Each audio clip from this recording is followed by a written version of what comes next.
4 myths that homeschool girls believe that need to be busted.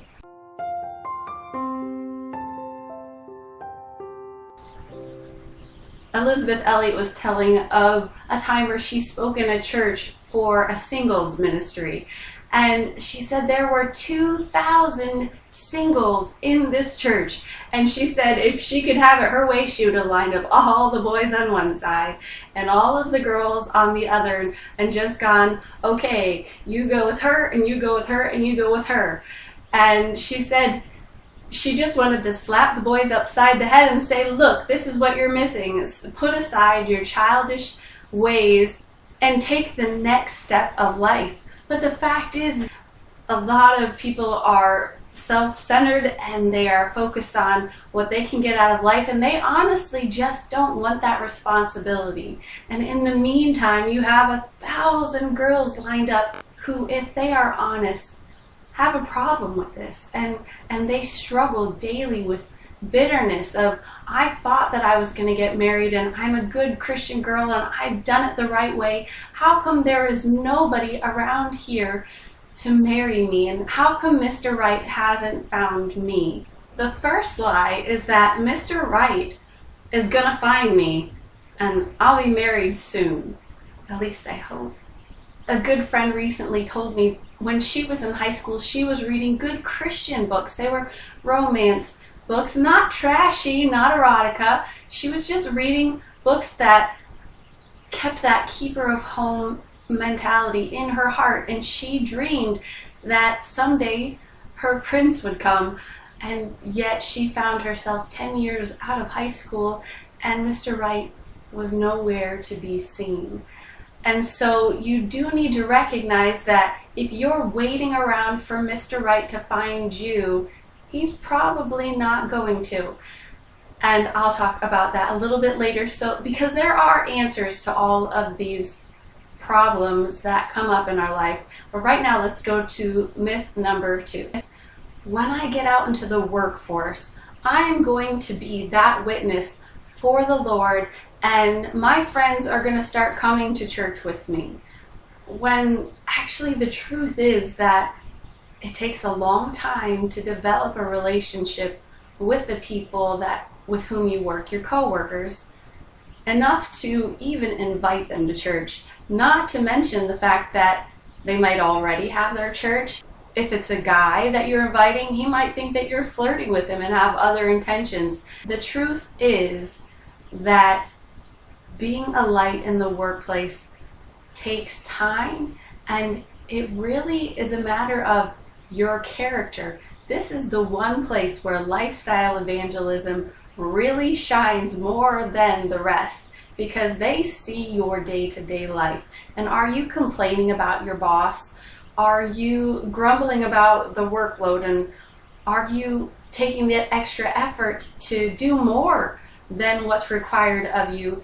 Your character and who God is in you shines in a way that over time they will see that there is a difference in you. And at that point, if you're going to invite a guy, invite him with a group of people, girls and guys. Say, hey everybody, we're having a special Sunday, or there's a get together with our college and career group. I want to invite everybody, rather than singling out a guy to where he thinks that you're interested in him and everything awkward that comes after that. So just keep in mind that once you get out there, there's still a resistance, and there are still some things you need to think about as you enter the workplace, because who you are and how you represent the Lord in your day-to-day life shines far more than just that invitation to church. This one is a little bit harder because it hits so close to home, and that is when we look and we say, the popular girls, the pretty girls, the worldlier girls, they all have a guy, or they're all married. There must be something wrong with me. When I was in Bible college, every girl that I knew was getting married. it was so obvious that everyone was getting married that they threw me a non-bridal shower.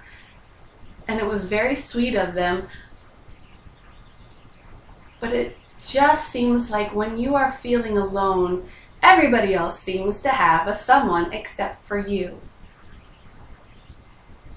The sad thing is that after I finished Bible college, and none of those guys were right for me. It was a great opportunity to meet a lot of people. I totally recommend Bible college for an opportunity to meet new people.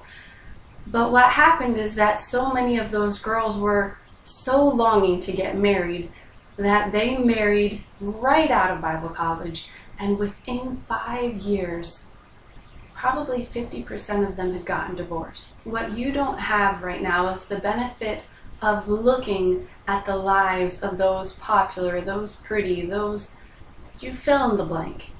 You don't have the opportunity to be 10 years down the road and say, how's that working out for them? You know, I really hope that it is working out the best for them, but you can't just give your life over to chance and start changing the important attributes of what really brings a successful life. Surrendering yourself to the Lord. Are you daily in fellowship with Him? Are you out there ministering to many people, and are you getting involved, and are you actively hospitable? There are so many things that you could be doing to meet new people, or so that Mr. Right can see you rather than you being a wallflower. Or maybe you have your eye on a Mr. Right and he's absolutely Mr. Wrong. On the outside he looks like a good guy, and so you're just kind of quietly waiting and maybe hanging around him a little bit, but his eyes are completely in a different direction, and so then you waste 3 years kind of glomming near this guy, and so many opportunities pass you by. And so rather than changing yourself to be more like this one girl, take some steps to be who you are and what God wants you to be, and get out there and meet lots of people. So don't believe the myth that there is something wrong with you because everyone else got married and you still haven't. The next myth is, I did really well in high school. I should be able to move out on my own pretty soon after I graduate. I'm working on a course called The Easiest Guide Ever to Stepping Out on Your Own, and that really helps with the easiest guide ever, a step-by-step plan on taking those steps right after high school.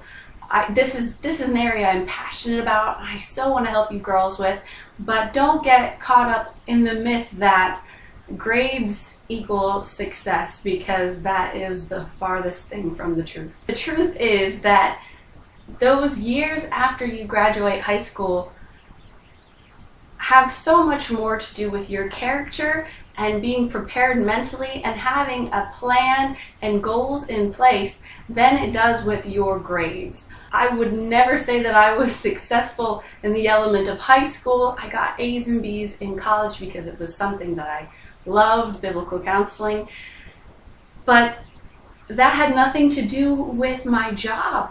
My trade is that of a bookkeeper, and none of that did I learn in high school. And so I address this a little bit in another video, 5 mistakes homeschool girls make about employment.